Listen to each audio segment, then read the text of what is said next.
Focusing on the red card for Franco Mostard, I guess to be open and honest about this, it didn't really feel like it should have been a permanent red card in my opinion. Perhaps a 20-minute red card if you're being harsh, but really it felt more like a yellow card.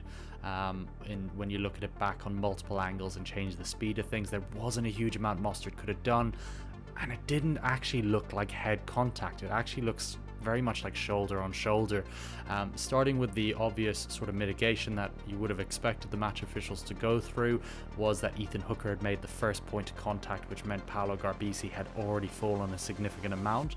You then look at Mostard's body position, he's hinged at the hips, he's in a right position to make a tackle. The one area that you can see that there is an issue is that it looks like his shoulder is tucked, as it was with Lou Diager on Thomas Ramos, which then obviously kind of puts the match officials in a tricky position for mitigation. I guess on the whole, what's quite disappointing with this is that it again feels like another point where the TMO might be overstepping their mark, and that really felt like the case in the match for both sides, not just South Africa. At points this match had the momentum completely drained by the television match official coming back for incidents that just simply were not incidents.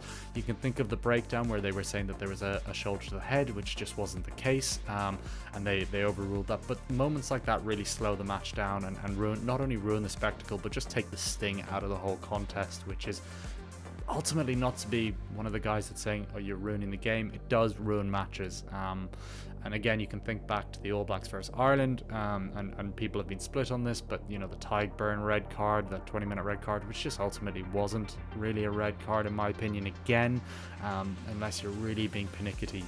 Referees seem to have lost the ability across the board to kind of referee what you would call a rugby incident. Now there are some exceptions. I thought Angus Gardner's been very good so far, but you would like to allow referees to have a little bit more power to go, look, this happened because of this, rather than the TMOs slowing everything down, looking at every angle. Ultimately, this shouldn't be rocket science. It's a contact sport, and of course player welfare is at the top of everybody's priority, but that's not changing habits. These are incidents that are going to happen in a dynamic, fast sport. So that's just getting that incident out the way.